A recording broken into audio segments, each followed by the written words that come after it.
அனைவருக்கும் மாலை வணக்கம். இன்றைய மைண்ட் யுவர் மைண்ட் நிகழ்ச்சிக்கு உங்களை வரவேற்பதில் மகிழ்ச்சி கொள்கிறேன். அனைவரையும் அன்புடன் வரவேற்பேன். இன்னைக்கு 1311 ராமு சார் ரிவ்யூ தான் இன்னைக்கு. Mind your mind review. அன்னைக்கு எல்லாரும் பேசணும். சாட்டர்டே நம்ம எல்லாருமே பேசணும். சார் இல்ல எனக்கு தனியா ஒரு செஷன் கொடுத்துருங்க அப்படின்னு சொன்னாங்க. ஒரு செஷன் கொடுத்துருக்கோம். ஒரு ஒரு ரிவ்யூ நம்ம ஒரு ரீவைண்ட் பண்ணி பார்க்கறத பத்தி சிறப்பா, அதாவது ஒரு சிலரோட ஸ்பீச் எடுத்தோம்னா நம்ம நிறைய சப்ஜெக்ட் பேசியிருக்கோம். எக்கச்சக்கமான சப்ஜெக்ட் பேசியிருக்கோம். எக்கச்சக்கமான நிகழ்ச்சி நடத்திருக்கோம்.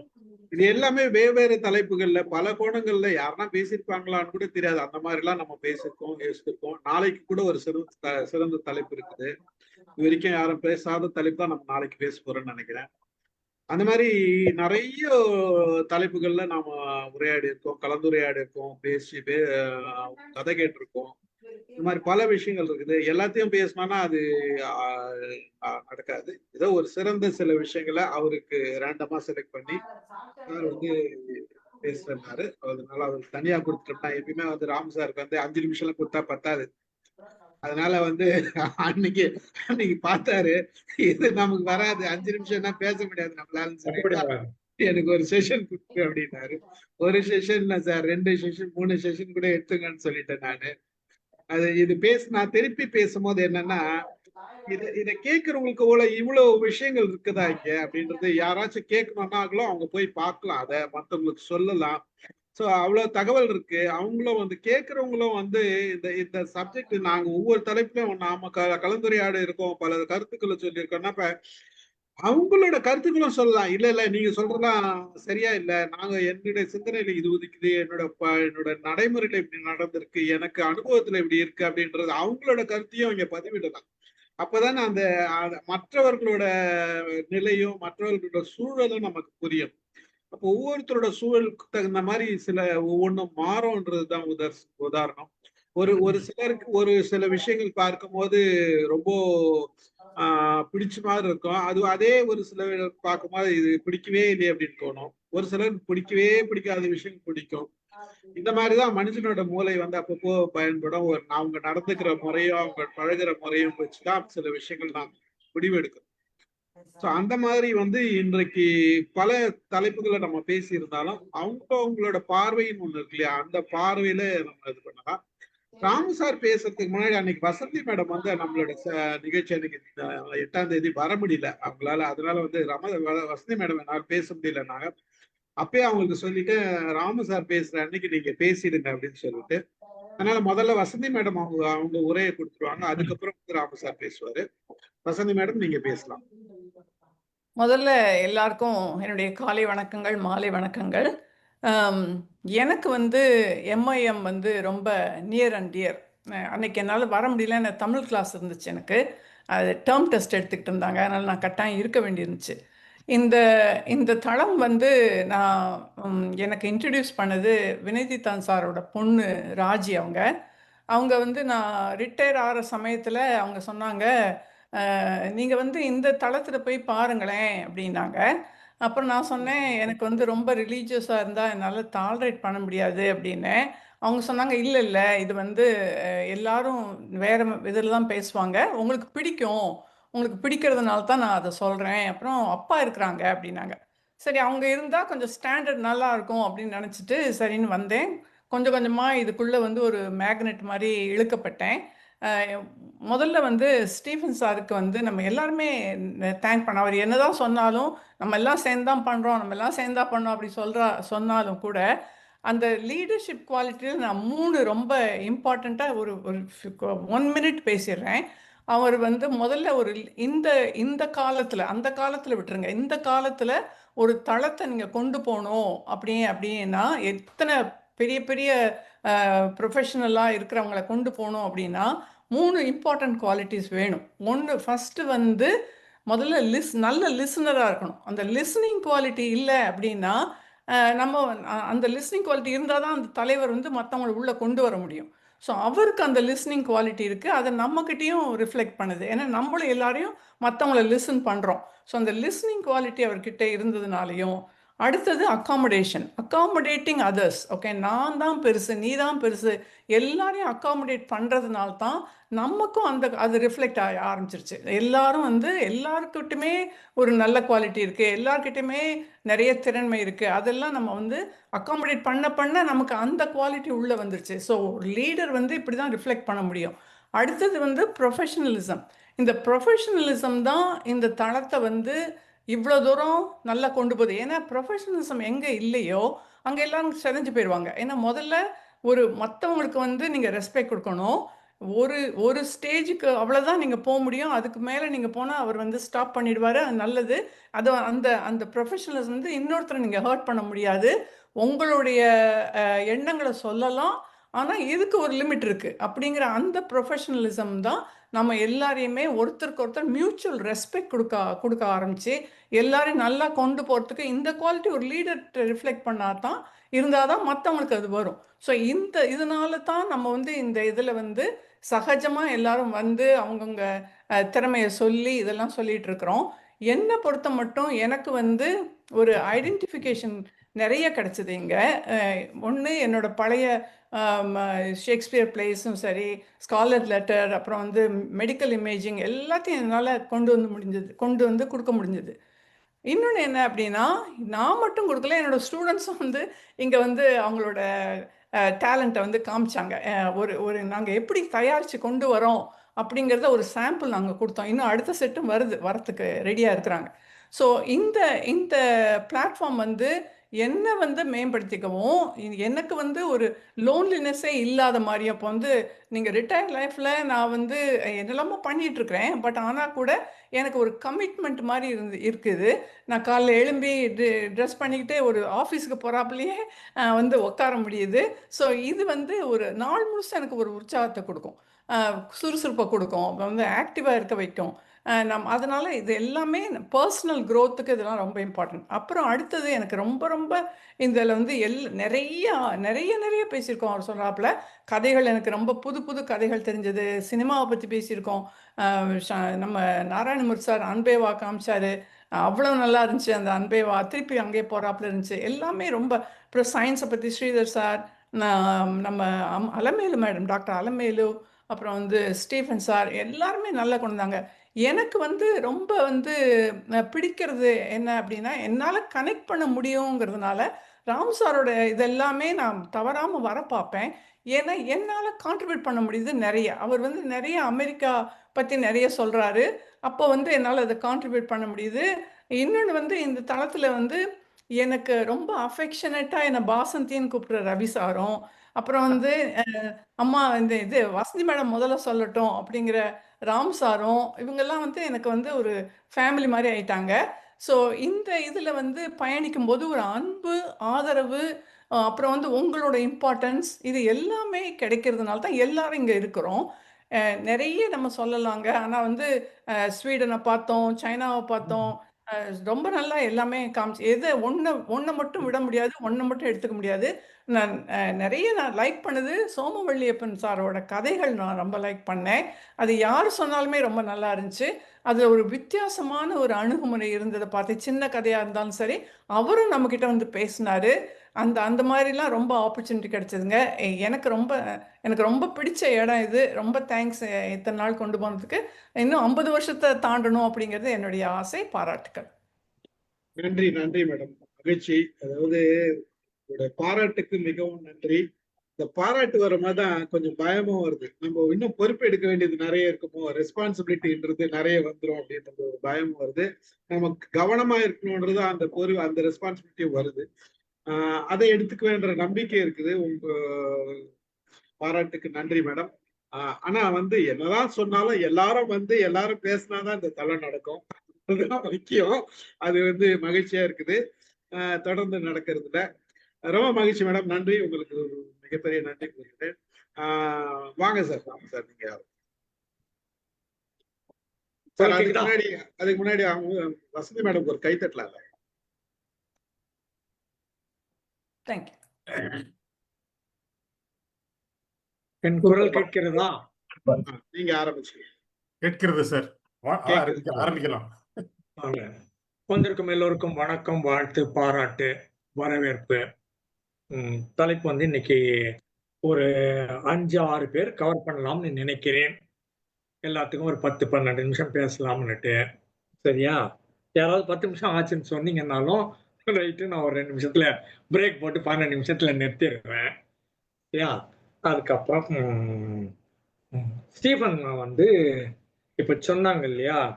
நான் எங்களுடைய 40வது ஆண்டு விழா மலர் ஹிப்னாட்டிக் சர்க்கிள். அதுல 1999 ஏப்ரல்ல நான் பிரசிடென்ட், ஸ்டீஃபன் ராஜ் செக்ரட்டரியாக இருந்திருக்கிறார். April 1999 to 2001. அந்த 2 years he was with me as treasurer when I was president of the Hypnotic Circle. So எங்களுடைய நட்பு ஒரு 27-28 வருஷமா இது. அதுக்கு முன்னாடி வந்து ஃப்ரெண்டு, அப்புறம் தான் அவர் ட்ரெஷர் ஆயிருப்பாருன்னு வச்சுக்கோங்களேன். 30 ஆண்டு காலமாக நட்பு. எல்லாரும் சொன்னது மாதிரி கொஞ்சம் முன்னால கொஞ்சம் சிரிப்பு வந்தது. அவர் ஸ்டீஃபன் சொன்னாரு, நம்ம பல்வேறு தலைப்புகளும் இங்க பேசுகிறோம். 1300 தலைப்பு போட்டதுக்கு அப்புறமா இது வரை சொல்லணுமாக ஊர்ல இருக்கிற எல்லாம் பார்த்தாச்சு. ஏதோ 150 பேசியிருந்தா விட்டு போச்சான்னு சொல்லலாம். 1300 தாண்டினதுக்கு அப்புறமா நாங்க எல்லா தலைப்பும் பேசிட்டோம். திருப்பி வேற பேசிட்டோம். வேற ஆள் வேற பேசிட்டோம். சரியா? அதனால தொடாத சப்ஜெக்டே இங்க கிடையாதுன்னு வச்சுக்கோங்களேன். இது ஒரு பல நேரங்களில் இந்த பல்கலைக்கழகம்னு சொல்றது இட்ஸ் அன் யூனிவர்சிட்டி வேறுன் இப்போ going back we can learn. இப்போ நான் பிரேமா மேடத்தை பத்தி பேசுறேன்னா 4 வருஷத்துக்கு முன்னால அவங்க அடிச்ச லெக்சர் எடுத்து வச்சு எனக்கு பிடிச்சிருக்குது அப்படின்னு இப்போ பேச போறேன். ஸோ 5-6 வருஷமா 5 வருஷம் கம்ப்ளீட் ஆகிருக்குது. அதில் ஏராளமான மக்கள் பேசியிருக்கிறாங்க. என்னுடையது 168ஓ 169ஓ என்னுடைய லெக்சர் இன்னைக்கு டுடே. சரியா? இதில் நானும் சைக்காலஜின்னு பேசியிருக்கிறேன். அதே மாதிரி முதல்ல வினய் தீர்த்தான் பேசுறாங்க அப்படின்னு சொல்லி யாரோ ஒருத்தர் எனக்கு மெசேஜ் அனுப்புனாங்க. உங்க ஒரு ஆளியா வினய் தீர்த்தான் பேசுறாரு, போய் பாரு அப்படின்னாங்க. சரின்னு உள்ள வந்தா ஸ்டீஃபன் இருந்தாரு. ஸோ அது உள்ள வந்தது முதல்ல அவருடைய லெக்சர்ல வந்தேன். அதுக்கப்புறமா நம்மாள் தான் ஸ்டீஃபன் அப்படின்னு உள்ள வந்ததுக்கு அப்புறம் ஸ்டீஃபன் சொன்னாரு பேசுங்க அப்படின்னு. எல்லா நேரத்துலையும் சைக்காலஜியே பேசிட்டு இருக்கிறேன், ஹெச்ஆரே பேசிட்டு இருக்கிறேன், மேனேஜ்மெண்ட்டே பேசிட்டு இருக்கிறேன். ஒரு மாறுதலுக்கு தமிழ் இலக்கியம் பேசலாம் அப்படின்னுட்டு பாரதி பாடல்களில் சொல் நயம் அப்படின்னு ஒரு டாக் கொடுத்தேன். மக்கள் எல்லாம் நல்லா இருக்குதுன்னாங்க. கள்ளத்தடிச்சிருந்தா நிறுத்திட்டோன்னு வச்சுக்கோங்களேன். நல்லா இருக்குதுன்னு சொன்னாங்களா, சரி பாரதியோட ஏன் விடுவானேன்னு பாரதிதாசன், அதுக்கப்புறம் கண்ணதாசன், அப்புறம் வைரமுத்து, வாலி, பட்டுக்கோட்டை, மூமேத்தா, மீரா.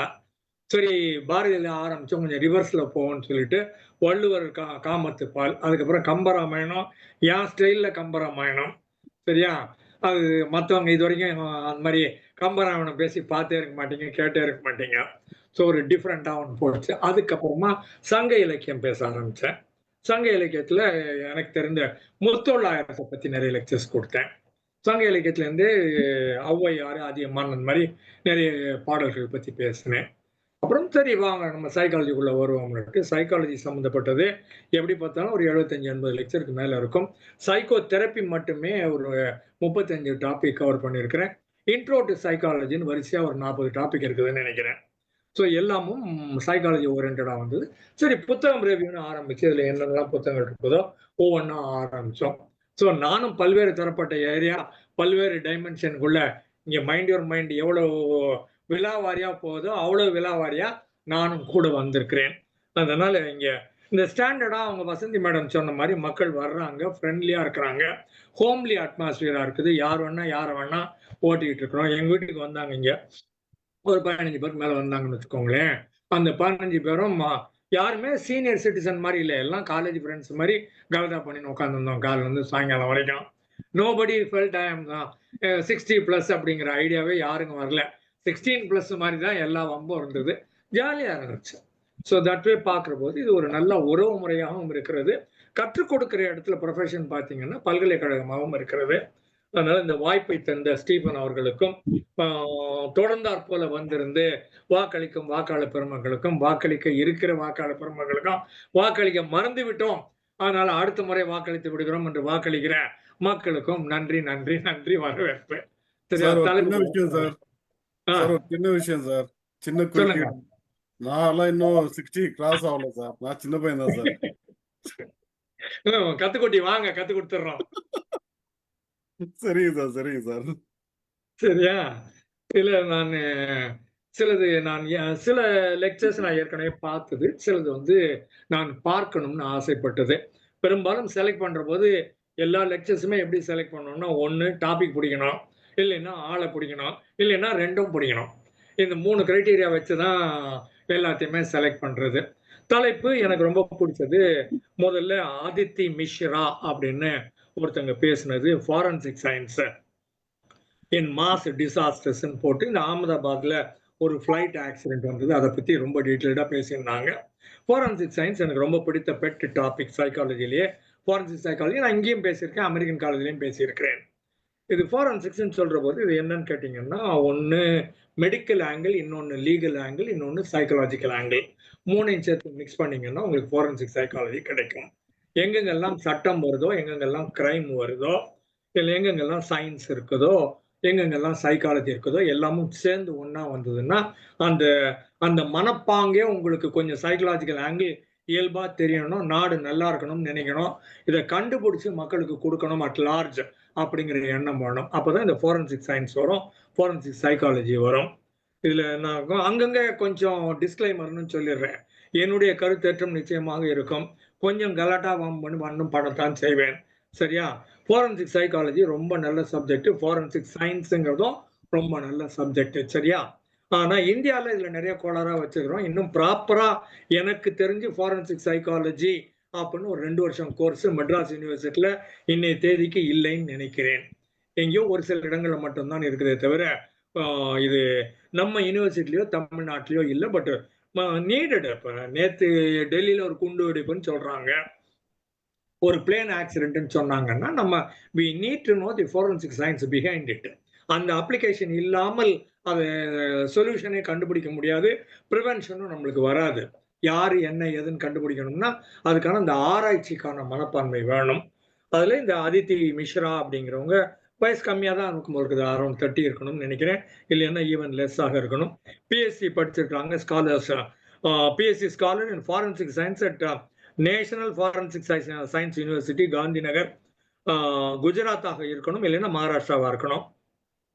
அப்புறம் நானோ பார்ட்டிகல் டிடெக்ஷனுங்கிறாங்க. நானோன்னு சொன்னீங்கன்னா அது இந்த 1 மில்லிமீட்டருக்குள்ள ஒரு 1 மில்லியன் டைம்ஸ் உள்ள போறது அப்படிங்கிற மாதிரி ஒரு கணக்கு இருக்குது. கம்ப்யூட்டர் சிப்ல எல்லாம் சொல்லுவாங்க நானோ டெக்னாலஜின்னுட்டு. அந்த மாதிரி நானோ பார்ட்டிகிள் எடுத்து வச்சு அதன் மூலமாக ஆளு இன்னாரு அப்படின்னு கண்டுபிடிக்கிறது.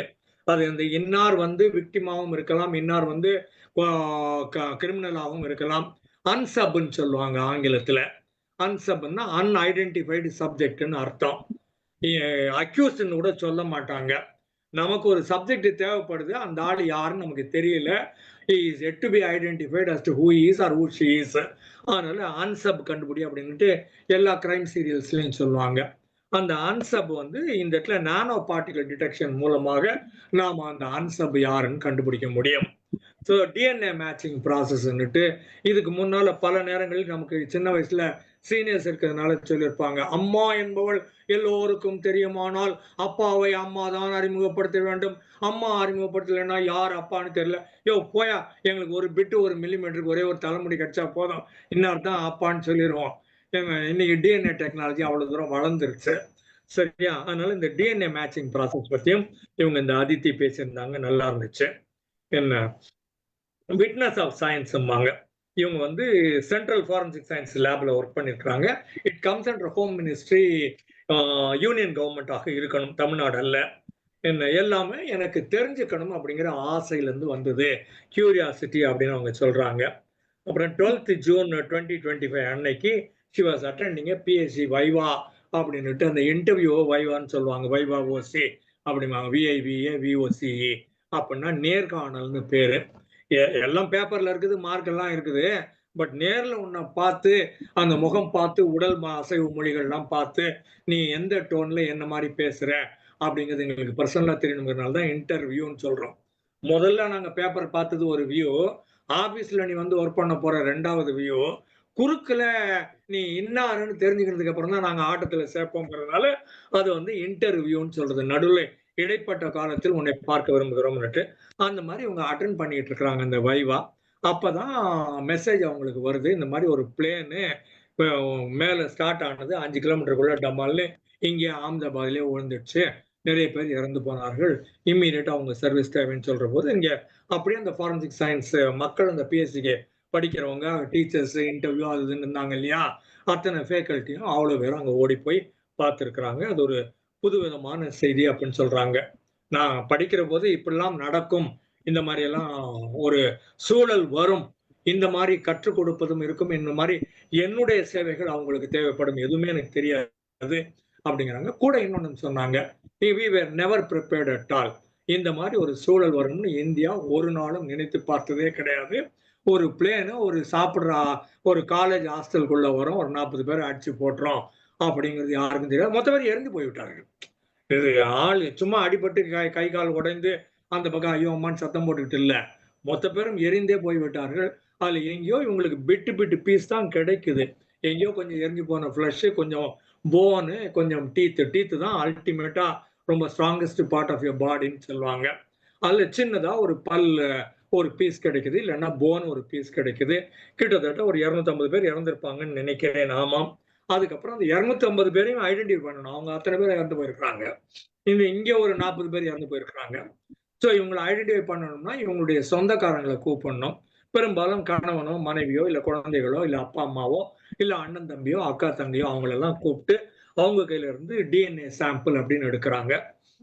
அந்த டிஎன்ஏ சாம்பிள்னா இப்போ லேட்டஸ்ட் டெக்னாலஜியில் உங்களுக்கு ஒரு தலைமுடி ஒன்று கிடைச்சா போதும், இல்லை எச்சில் ஒன்று ஒரே ஒரு லிட்டில் பிட் ஆஃப் ஸ்பிட்டில் சொல்லுவாங்கல்ல, அந்த மாதிரி எச்சில் கிடைச்சாலும் போதும், இல்லை தோலோட ஒரு பீஸ், இல்லைன்னா எலும்புல ஒரு பீஸு, அந்த மாதிரி ஒரு சின்ன மைன்யூட் ஸ்பெக் ஒன்று கிடைத்தாலும் போதும். இல்லை உள்ளுக்குள்ள வர்ற போது இவங்க சொல்றாங்க, சில நேரங்களில் ரேப் விக்டிம்னு இருப்பாங்க, அந்த இடத்துல நமக்கு சலைவா மண்ணுல இருக்கும், இல்லைன்னா அந்த செமன் அப்படிங்கிறது ரேப் பண்ணப்பட்ட போது கிடைக்கிறது, அந்த செமன் ஒன்றுல இருக்கும், அது கலர்லெஸ்ஸா இருக்கும், நமக்கு பார்த்தாலும் தெரியாது அது இருக்குதா இல்லையான்னு தெரியாது.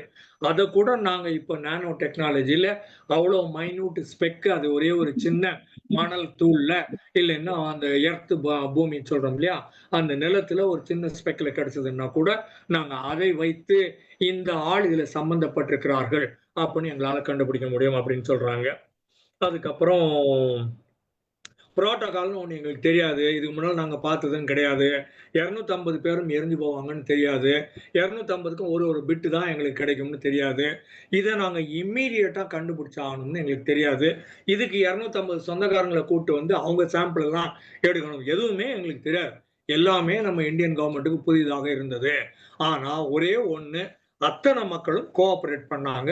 அந்த ஒருமித்த சிந்தனைன்னு சொல்லுவாங்க இல்லையா, 30 கோடி முகமுடையாள் மொயம்புறம் ஒன்றுடையாள்னு, அந்த மாதிரி எங்க எல்லாத்துக்கும் ஒரே குறிக்கோள், கூடுமான அளவுக்கு இவங்க இன்னார்னு கண்டுபிடிக்கணும், அந்த இருக்கிற பிட்டு பீஸை உங்களுடைய குடும்ப உறுப்பினர் அப்படின்னு சொல்லி இந்த குடும்பத்து மக்களுக்கு கொடுக்கணும், அதை கண்டுபிடிக்கிறதுக்கு குடும்ப உறுப்பினர்கள் டிஎன்ஏ வாங்கணும், அந்த டிஎன்ஏவை மேட்ச் பண்ணணும் அப்படின்னு சொல்றாங்க.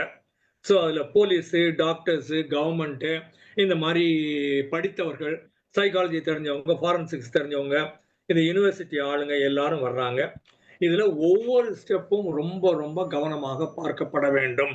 எங்கேயுமே ஒரு 150 சாம்பிள் வாங்குறோம், ஒன்னோட ஒன்று சேர்ந்து கண்டாமினேட் ஆயிடுச்சுன்னா அதுக்கப்புறம் ஒண்ணுமே செய்ய முடியாது, ரொம்ப கஷ்டம் இது. அது 150 செப்பரேட் பண்ணி ஆகணும் அப்படிங்கிறாங்க. அந்த 150 ஐட்டமும் நாங்க பாதுகாக்கப்படணுங்கிறதுனால 150ஐயும் நாங்க பிச்சு சின்னதா எடுத்து 150 × 5 மாதிரி ஆக்கி 750 ஆக்கிடுறாங்களாம்.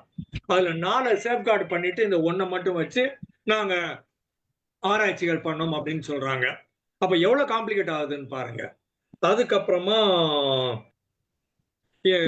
ஒவ்வொருத்தரையும் கூப்பிடுறாங்க, அந்த ஃபேமிலி மெம்பர்ஸ் கூப்பிடுறாங்க, ஏதாவது ஒரு விதத்துல நீங்க தொடர்பு உள்ளவர்களா அப்படின்னு பாக்குறாங்க. அப்புறம் அந்த 5 பீஸ் எடுத்து சார், இந்த டாபிக் 10 நிமிஷம் ஆயிடுச்சு. ஐயோ இருங்க, அதுக்குள்ள முடிச்சிடுறேன். இவங்க மெயினா வந்தது இந்த ஆடன்டாலஜி அப்படின்னுட்டு, இது டீத் பத்தி சொல்றாங்க, ஆந்த்ரோபாலஜின்னு மனித இனத்தை பத்தி சொல்றாங்க, அப்புறம் ஃப்ளட் வந்தது சொல்றாங்க, சுனாமி வந்தது சொல்றாங்க, பேலஸ் ஒரு ட்ரெயின் ஆக்சிடென்ட் சொல்றாங்க, அப்புறம் ஏஐ ஆர்டிபிஷியல் இன்டெலிஜென்ஸ்ல ட்ரையாங்குலேஷன் ஒன்று சொல்றாங்க. அது முகத்தை எப்படியாவது ஒரு போட்டோ எடுத்துட்டு நெத்தி எங்க இருக்குது, இது எப்படி வருது, இது எப்படி வருதுன்னு ஒரு ட்ரையாங்கிள் ஒன்று போடுவாங்க. அந்த ட்ரையாங்குலேஷனை மாற்றி வச்சாங்கன்னா அது என்னன்னு கண்டுபிடிச்சிடலாம். இது கடகரேகை, அட்சரேகை, பூமத்திய ரேகைன்னு 3 வச்சு ஒரு ட்ராங்குலேஷன் பண்ணுவாங்க இல்லையா, லொகேஷன் ஜிபிஎஸ் அது மாதிரி ட்ராங்குலேஷன்ல கண்டுபிடிக்கிறோம் சொல்றாங்க. அதுக்கப்புறமா இவங்க இன்னொரு சொல்ற முக்கியமான செய்தி என்னன்னா, ஒரு ஃபேமிலி ஆஃப் 4ல அவங்க இறந்து போயிடுறாங்க. அம்மா, அப்பா, 2 பெண்கள், 4 பேர் இறந்து போயிடுறாங்க. இப்ப என்ன நமக்கு சாம்பிள் கிடைக்குதுன்னா, அந்த அப்பாவோட தம்பி வர்றாரு. அவர் சாம்பிளை வைக்கிற போது அப்பா இன்னார்னு கண்டுபிடிச்சிட்டாங்க டிஎன்ஏ மேட்சிங்ல. குழந்தைங்க 2ம் இந்த பெண் குழந்தைகள் அப்படிங்கிறதையும் மேட்சிங் கண்டுபிடிச்சிட்டாங்க. ஒய்ஃபுக்கு மேட்சிங் கிடைக்கல. ஏன்னா ஒய்ஃப் வேற ஒரு ஃபேமிலி, அது இதுல கிடைக்கல. ஐயோ இப்போ ஒய்ஃபை எப்படி ஐடென்டிஃபை பண்றது அப்படின்னு யோசிச்சு அதுக்கு ஒரு ரிவர்ஸ் மேட்சிங்னு சொல்லி இந்த 2 பெண் குழந்தைகள் இருக்குது இல்லையா, இந்த சித்தப்பா இதை எடுத்து அண்ணன் யாருன்னு கண்டுபிடிச்சிட்டாங்க.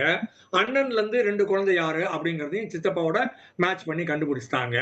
2 குழந்தைகையில இருந்து எடுத்து கணவனையும் எடுத்து அப்பாவை எடுத்து இது 3த்தையும் சேர்த்து மிக்ஸ் பண்ணி இது எங்கேயாவது ஒரு இடத்துல டேலி ஆகுதான்னு பார்த்து இன்னார் ஒய்ஃப்னு கண்டுபிடிக்கிறாங்க. ரிவர்ஸ் மேட்சிங்னு பேரு.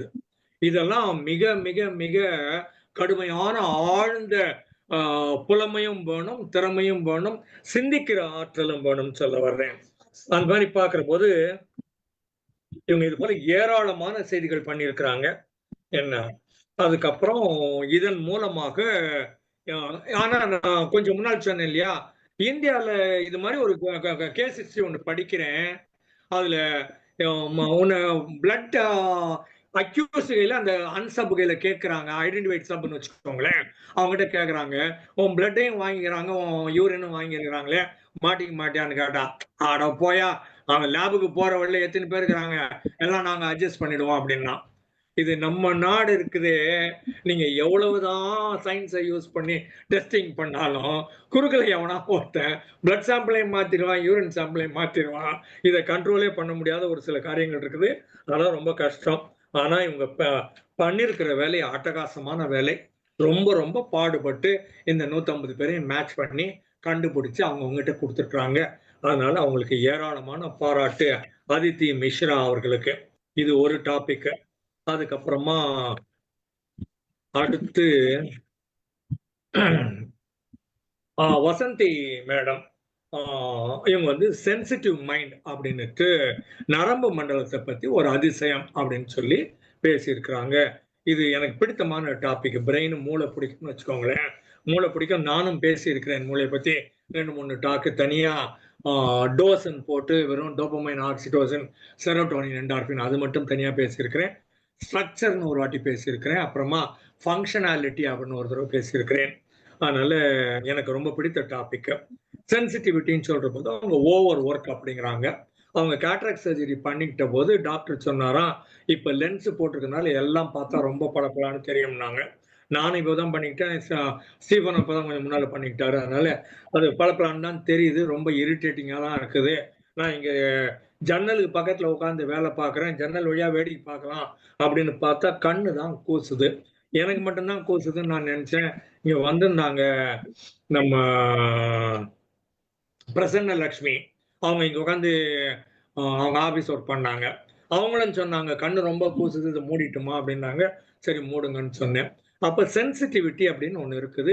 எக்ஸஸா ஏதாவது ஒண்ணு வந்ததுன்னா வி பிகம் சென்சிட்டிவ். அது வலியாக இருந்தாலும் சரி, மகிழ்ச்சியாக இருந்தாலும் சரி, அது வெளிச்சமாக இருந்தாலும் சரி, உணவாக இருந்தாலும் சரி, இல்ல பாட்டு கேட்கறதா இருந்தாலும் சரி, எது எக்ஸஸா வருதோ அந்த சென்சிட்டிவிட்டி டிஸ்டர்ப்ஸ், அது நம்மளை நார்மலாக இயல்பாக ஃபங்க்ஷன் பண்ண விட மாட்டேங்குது அப்படின்னாங்க. அப்புறம் நர்வ்ஸ்ன்னு சொல்ற போது 5 சென்ஸ் பத்தி சொல்றாங்க. பார்த்தல், கேட்டல், நுகர்தல், சுவைத்தல், உணர்தல் அப்படின்னு 5 பத்தின்னு சொல்றாங்க. அப்புறம் எல்லா சென்ஸும் கனெக்டட். ஒண்ணு மட்டும் இண்டிவிஜுவலா கேட்கிறேங்கிறது மட்டும் இல்ல, உடல் கூட சேர்ந்து தாளம் போடுது. சாப்பிட்டா மட்டும் இல்ல, பார்வைக்கும் நல்லா இருக்குது, தொட்டு பார்த்தா நல்லா இருக்குது, இல்ல சூடா இருக்குது அப்படிங்கிற மாதிரி 2-3 சென்ஸ் இல்ல 5 சென்ஸும் கலந்து வர்றதுனால எல்லா சென்ஸும் மிக்ஸ் ஆகி தான் இருக்குது. அது வந்து heightens our ability to enjoy our life or make a connectivity with people and around everything அரௌண்ட்னு சொன்னாங்க. அப்புறம் பேசிக் ஆட்டோனாமஸ்ன்னு சொல்றாங்க. ஆட்டோனாமஸ்னா இயல்பா சாப்பிட்டா டைஜஷன் ஆகும். நீங்க இனிப்பு நிறைய சாப்பிட்டீங்கன்னா அதுக்கு பேங்க்ரியாஸ் நிறைய ஒர்க் பண்ணும். ஆல்கஹால் நிறைய சாப்பிட்டீங்கன்னா லிவர் நிறைய ஒர்க் பண்ணும். அது மாதிரி ஒவ்வொன்றுத்துக்கும் ஒரு கணக்கு ஒன்று இருக்குது. போன் ஒன்று சாப்பிட்டீங்க வயிற்றுக்குள்ள போயிடுச்சுன்னா அது வயிறு கண்டுபிடிச்சி என் உள்ளுக்குள்ள போன் வந்துருச்சு, ஒழுங்கா இவன் மெல்லாம வெளியில தூக்கி போடாம உள்ள கொண்டாந்து விட்டான். அப்ப என்ன பண்ணலாம்னா நம்ம கையில் தான் எலும்பே கிடையாது. சரி, அப்ப நிறைய ஆசிடை கிரியேட் பண்ணி அந்த போனை ஆசிட் மூலமா எரிச்சு டைஜஸ்ட் பண்ணு அப்படின்னு சொல்லுது. அப்போ உள்ளுக்குள்ள இருக்கிற சிஸ்டம் வந்து கோஆர்டினேட் ஆகுது, அதுக்கு புரிஞ்சுக்குது. ஆட்டோனாமஸ் அது தானாக இயல்பாக நான் நிறைய ஐஸ்கிரீம் சாப்பிட்டுக்கிறேன், ஆனால் இந்த மாதிரி கவனிச்சுக்கவா, நிறைய ஆல்கஹால் சாப்பிட்டுக்கிறேன் இப்படி கவனிச்சுக்கோ அப்படின்லாம் சொல்ல வேண்டாம். நீங்க என்னத்தை வேணாலும் சாப்பிடுங்க, உள்ள இருக்கிற ஆளு எல்லாத்தையும் கரெக்டா கண்டுபிடிச்சு என்னென்ன பண்ணுமோ அதை பிரேக் டவுன் பண்ணி மெட்டபாலிசம் சொல்லுவாங்க. அனபாலிசம், கட்டபாலிசம், கூட்டுக்குதல் மெட்டபாலிசம். அப்புறம் சிம்பத்தட்டிக் நர்வஸ் சிஸ்டம்னு there is a demand made upon you. வெளியில இருந்து ஒரு ஸ்டிமுலஸ்.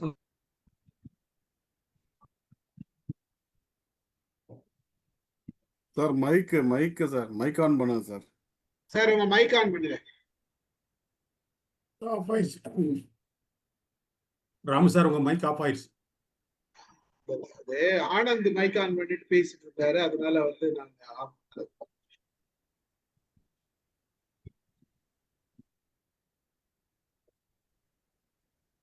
ஆனா இல்லையா? அவர் மொபைல்ல தேடணும். சும்மா மேல கை வைங்க, கீழே வரும் பாருங்க. ஜஸ்ட் மேல நடுவுல கை வைங்க, கீழே அந்த இது வரும், அப்பாவும் கீழே.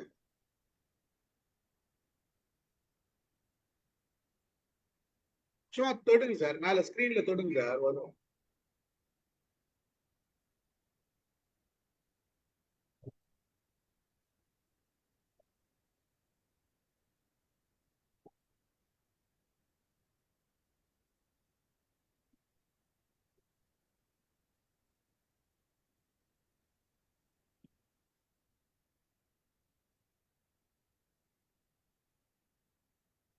நடுவுல இந்த இது வந்ததுனாலதான் தேவையில்லாத டிஸ்டர்பன்ஸ்.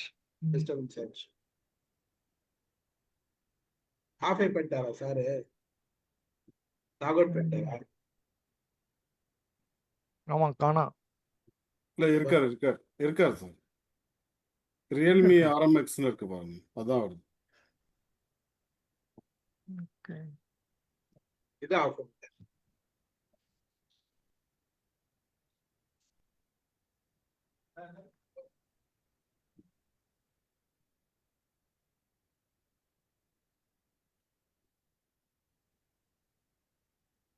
ஃப்ளோ போயிட்டு இருக்கும், அது டக்குன்னு டிஸ்டர்ப் ஆச்சுன்னா அது நல்லா போயிட்டு இருக்கு.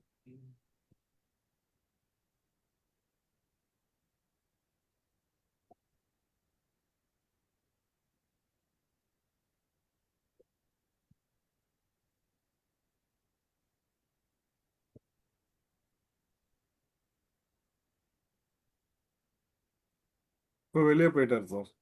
வெளில போயிட்டாரா? வெளியே போயிட்டாரு. அகிம்சிக்கா ஏதாச்சும் பேசுறீங்களா?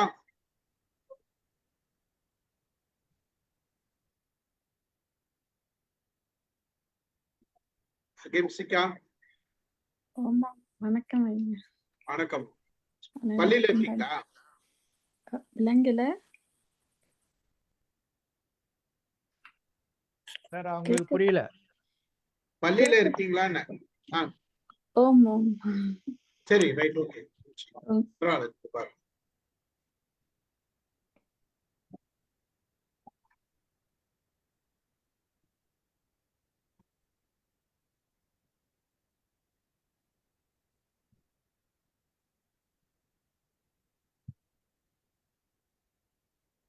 வந்துட்டார் சார், வந்துட்டார்.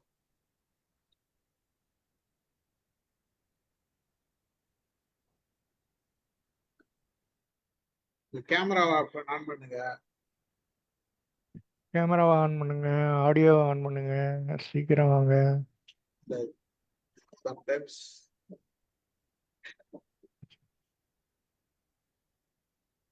டெக்னிக்கல்.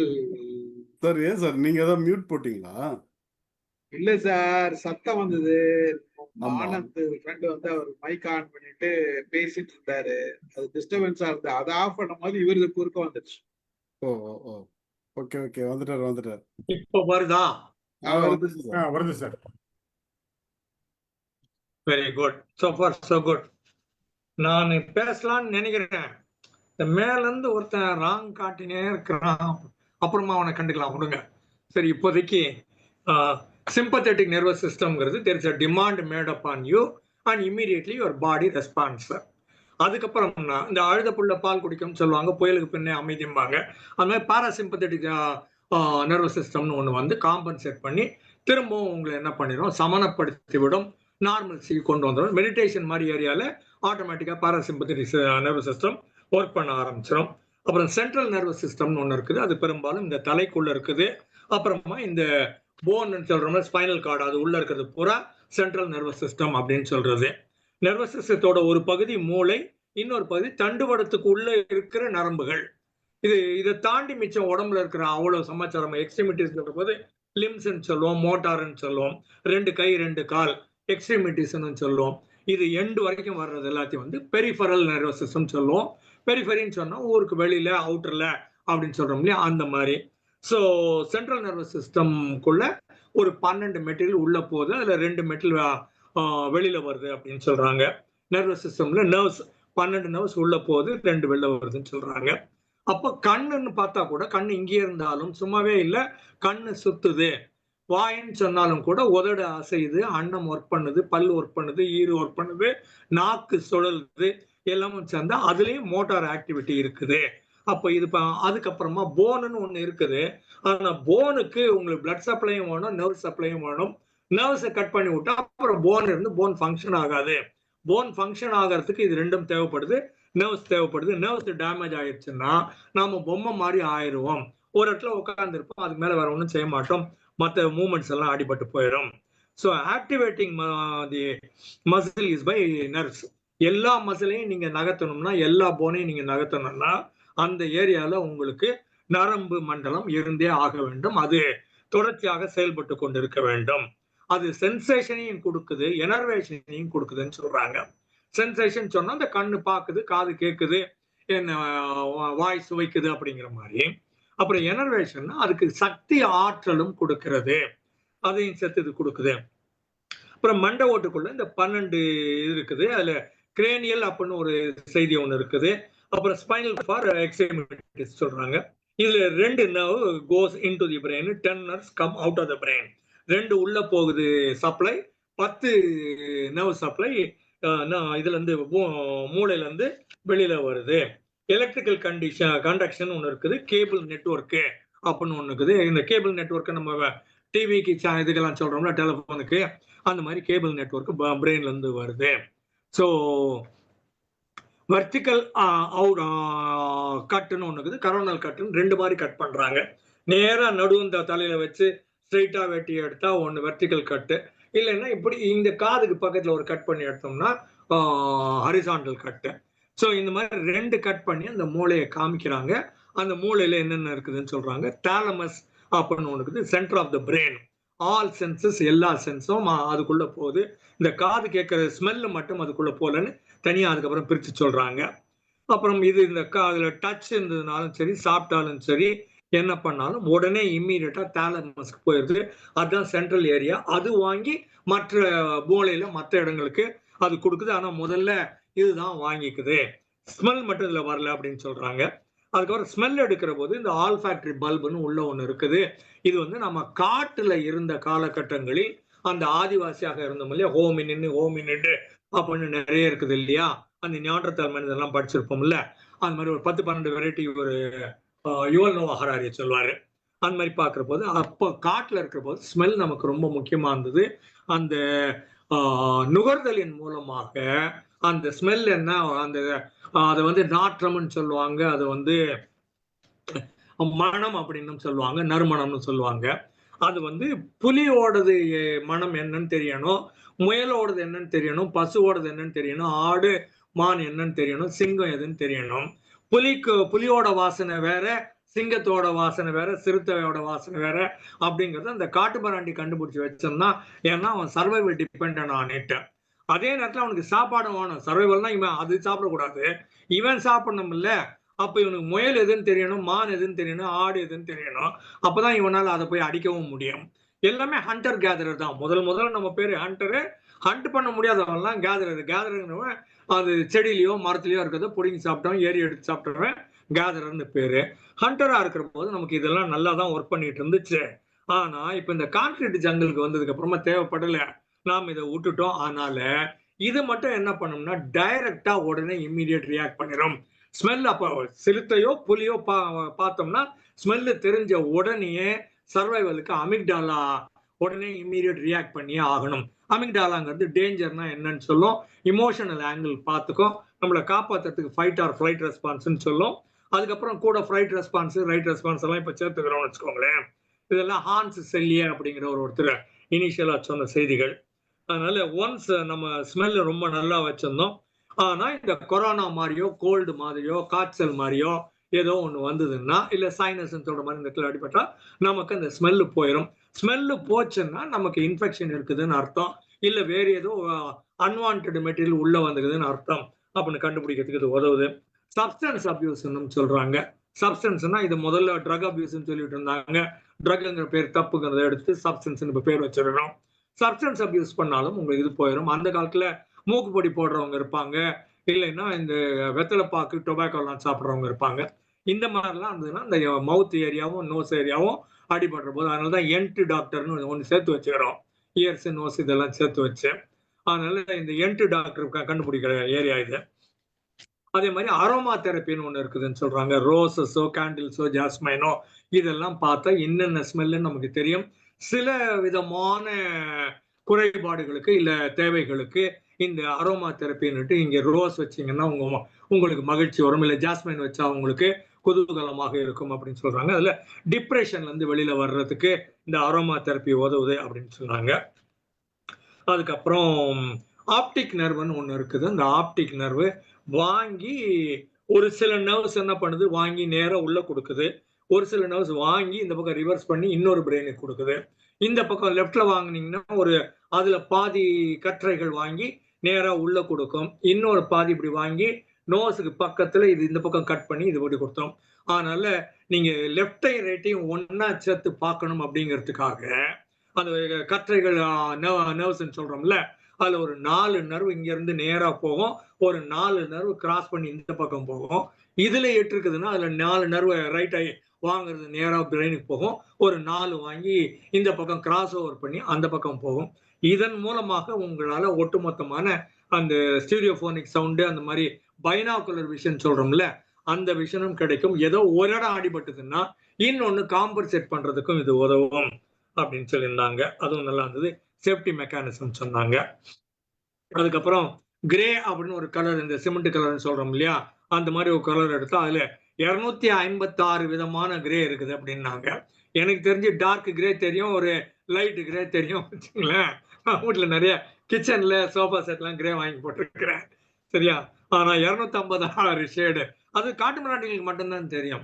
பேர்னர் ஹார்ட்னரோட டீச்சர் சொல்லுவாரு, அந்த ஆதிவாசி மனிதன் இருக்கிறானே அவன் ப்ரௌனு 40 ப்ரௌனு பேர் சொல்லி சொல்லுவான், கேட்கறவனுக்கு புரியும்னு சொல்லுவாரு. உங்களுக்கு எனக்கும் டார்க் ப்ரௌனு மீடியம் ப்ரௌன் 2 தான் தெரியும். Medium brown light brown 3 brown தான் தெரியும்.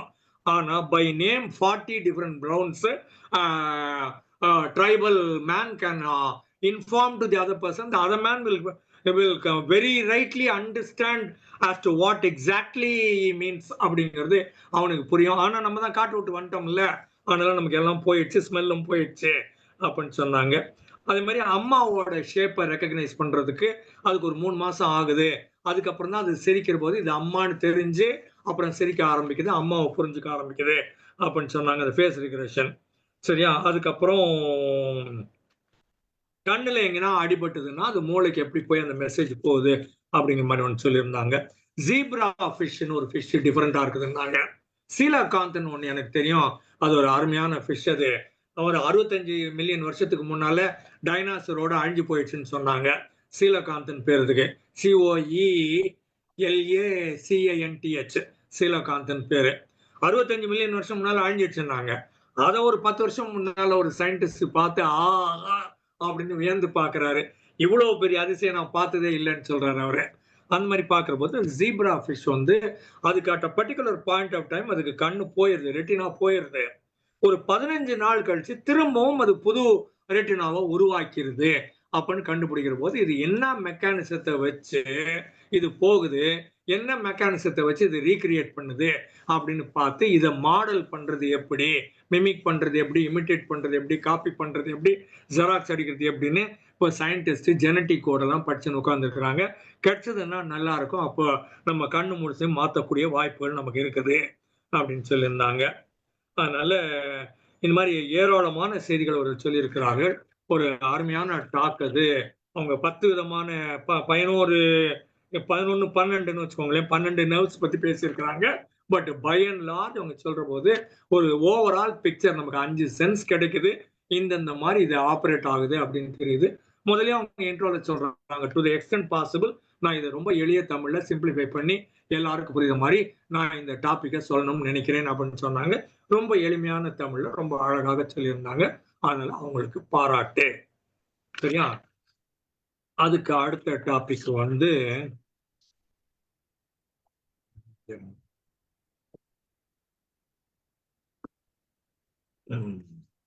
காயத்ரி இளையராஜா, காயத்ரி ரத்னசாமி. சரியா? நான் வந்து பெண்கள் எல்லாம் தெய்வமா மதிக்கிறதுனால நான் பெண்களா செலக்ட் பண்ணி வச்சிருக்கிறேன். சரியா? அதனால பேசுறதெல்லாம் பெண்களாவே இருக்கும். ஆண்களுக்கு இன்னொரு நாள் கச்சேரி வச்சுக்கலாம். ரைட்? இது காயத்ரி. இவங்க என்ன அதெல்லாம் நாங்க சொல்றாங்க? வழிநடப்பு செய்யறோம்.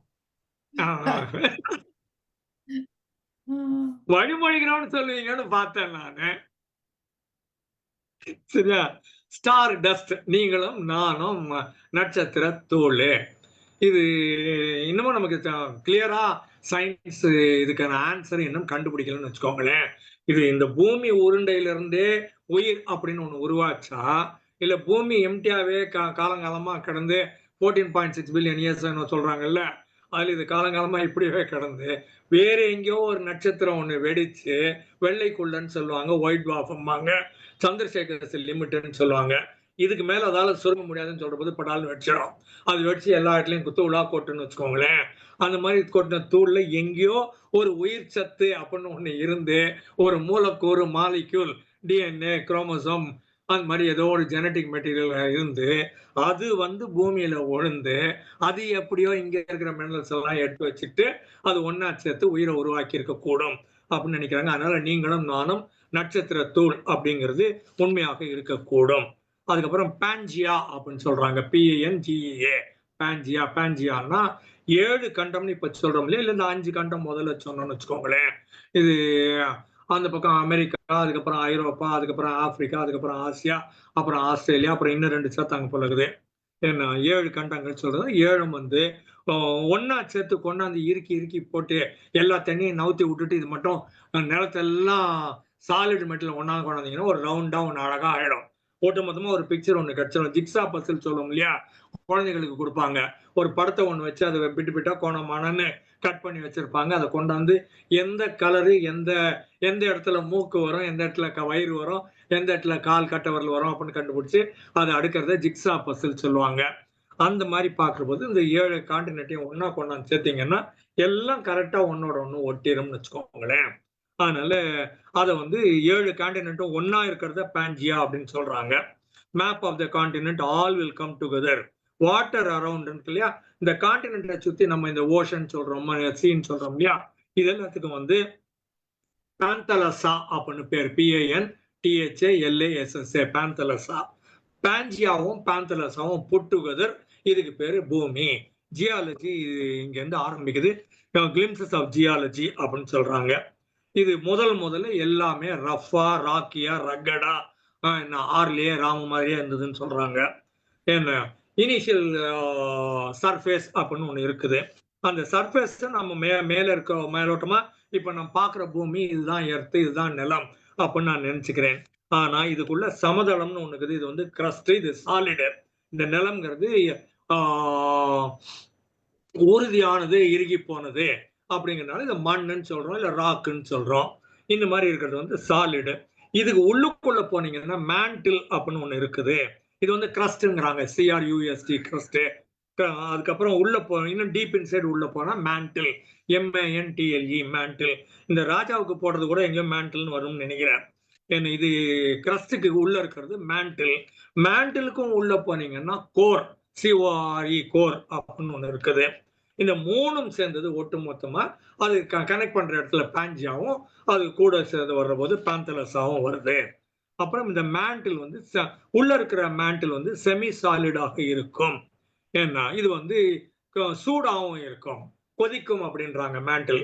இது வந்து கோர்லயும் இல்லை, இது கிரஸ்ட்லயும் இல்லை, நடுவில் இருக்கிற மேண்டில் வந்து கொதிக்கும், எல்லா நேரமும் சூடாகவே இருக்கும், கொதித்து கொண்டே இருக்கும். அது ஏன் அப்படி இருக்குதுன்னு கேட்டீங்கன்னா, இந்த கோர்ல 2 இருக்குது. அவுட்டர் கோர்னு ஒன்று இருக்குது, இன்னர் கோர்னு ஒன்று இருக்குது. இன்னர் கோர் தான் சென்டர்ல இருக்கிற இடம்னு வச்சுக்கோங்களேன். எவ்வளோ ஆழம் நீங்க ஒரு கம்பியை வச்சு குத்தி உள்ள போக முடியுமோ அவ்வளோ போய் நடு சென்டருக்கு வந்து நின்னீங்கன்னா அந்த இடம் வந்து கோர், அது வந்து இன்னர் கோர். அது வந்து சாலிடாக இருக்கும். அது மேல அவுட்டர் கோருங்கிறது திரவ பொருளாக இருக்கும். ஆனா இது கொதிக்கும். இது கொதிக்கிறதுனால மேண்டில் மேல கொதிக்குது. மேண்டிலுக்கு மேல இருக்கிறது உங்க கிரஸ்டாக இருக்கிறது. இது வந்து இன்னர் கோர்ல இருக்கிறது வந்து நிக்கலும் அயனும் ரெண்டு மெட்டல் ரெண்டும் ஒன்னா சேர்ந்தது உள்ள. இது ஹை டெம்பரேச்சர்ல கொதிச்சுட்டு உள்ள இருக்குது. கன்வென்ஷனல் கரண்ட் கெட்ஸ் ஹீட்டட் அப் அப்படின்னு சொல்ற போது நார்மலா இருக்கிறது இது கொதிக்கிறதுனால ஒன்னு மேல மேல மேல எல்லாம் கொதிச்சுக்கிட்டே வருது. எப்படி மூவ் ஆகுது, இல்ல ஏன் மூவ் ஆகுது, என்னைக்கு மூவ் ஆகுது அப்படின்னு அவங்க பாக்குறாங்க.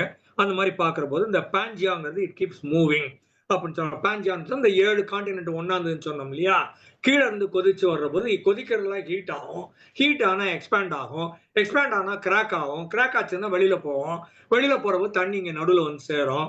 இந்த மாதிரி வர்ற போது இது வருது. அதனால இப்ப பாக்குற போது இதோட அதோட ஒப்பிட்டு பாக்குறோம். இந்த கான்டினென்ட்டும் அந்த கான்டினென்ட்டும் ஏன் ஒத்து போகுது, ஏன் இதுக்கும் ஒரே மாதிரி ஒத்து செய்வோன்னு இருக்குது, ஒரே மாதிரி கண்டென்ட் இருக்குது. இதுல இருக்கிற மினரலும் அதுல இருக்கிற மினரலும் இதே டெப்த்ல 100 அடி ஆழத்துல இது இருக்குது, 100 அடி ஆழத்துல அது இருக்குதுன்னா இது ரெண்டும் ஒன்றாக இருந்திருக்கக்கூடிய வாய்ப்பு இருக்குது. அப்புறம் இறந்து போனதோட எச்சங்கள்னு சொல்லுவாங்க, ஃபாசில்ஸ் சொல்லுவோம், FOSSILS சொல்லுவோம். அந்த மாதிரி ஃபாசில்ஸ் கண்டுபிடிக்கிற போது எதெல்லாம் உயிரோட இருந்ததோ அது ராக்லயோ இல்ல பூமியிலயோ இல்ல கல்லு மேலேயோ எங்கேயோ ஒரு இடத்துல அது இறந்து போயிடும். அப்படியே அந்த படிவம் அதுல படிஞ்சிடும். அந்த படிஞ்சதை எடுத்து பார்க்கிற போது நமக்கு ஃபாசில்னு கிடைக்கிறது.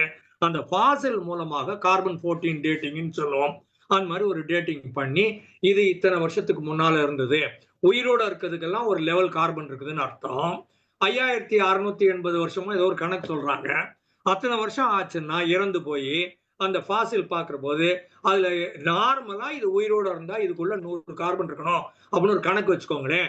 ஒவ்வொன்றுக்கு மாறுபடும். அது கணக்கு இருக்கிற போது 5680 வருஷம் கழிச்சு பார்த்தோம்னா அது பாதி 50% இருக்கும். அப்போ 50% இல்லாம 67.3% இருக்குதுன்னா இது 5000க்கும் 0க்கும் நடுவுல கிட்டத்தட்ட ஒரு 2700 2800 பக்கத்துல இருக்கும் அப்படிங்கிற மாதிரி கண்டுபிடிக்க முடியும். ஸோ கார்பன் 14 டேட்டிங் மூலமாக இது எந்த காலகட்டத்தில் உயிரோடு இருந்தது, இது எவ்வளவு ஆண்டுகள் ஆயிற்று அப்படின்னு கண்டுபிடிக்கிறதுக்கு உதவும். அதை வச்சு நம்ம பார்க்க முடியுது. பாஞ்சியா இந்த மாதிரி மூவ் ஆகிறத வச்சு இதுக்குள்ள கண்டென்ட் அதுக்குள்ள கண்டென்ட் வச்சு பார்க்க முடியுது. கலப்பகாஸ் ஐலண்டுக்கு போய் டார்வின் நிறைய கண்டுபிடிக்கிறாரு.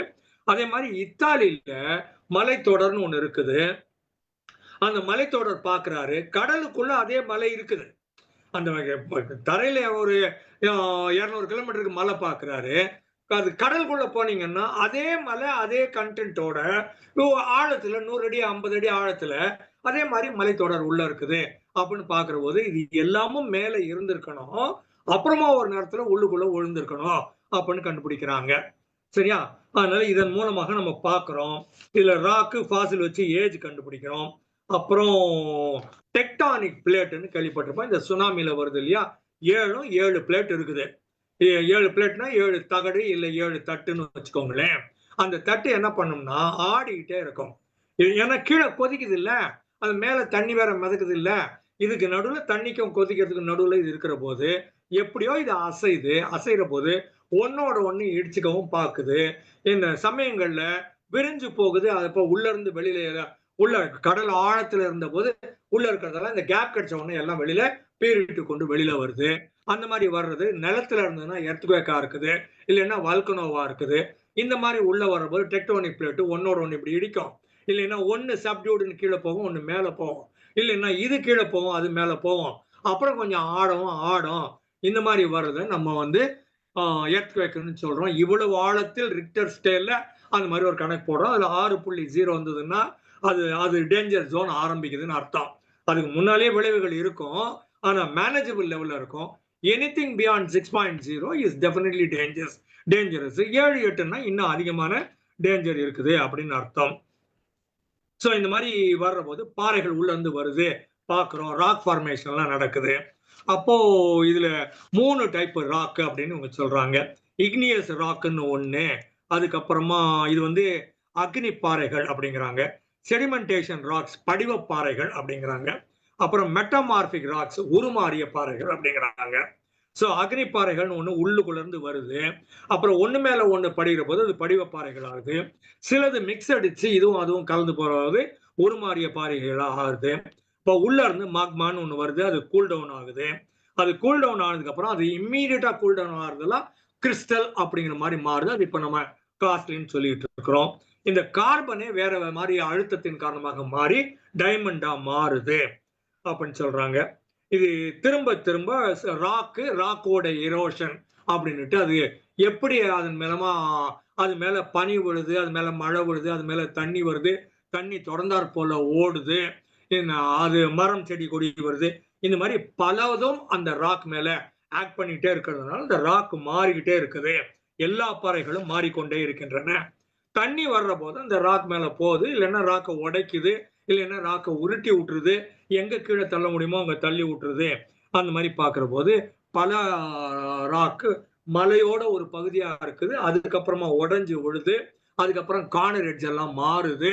மலையில உருண்டோ இல்ல தண்ணியில உருண்டோ இல்ல தண்ணி பாதையில இருந்தோ அதன் மேல மணல் போய் அது மேல வெயில் அடிச்சு மழை அடிச்சு பனி அடிச்சு சுருங்கி விரிஞ்சு எல்லாமே மாறும் போது அது கடைசியில அல்டிமேட்டா பெபிளாக மாறுகிறது. அப்படி பார்க்கிற போது எல்லாமும் ஒரு காலகட்டத்தில் மலையாக இருந்தது, இல்ல கான்டினென்டாக இருந்தது, அதுக்கப்புறம் மாறுது.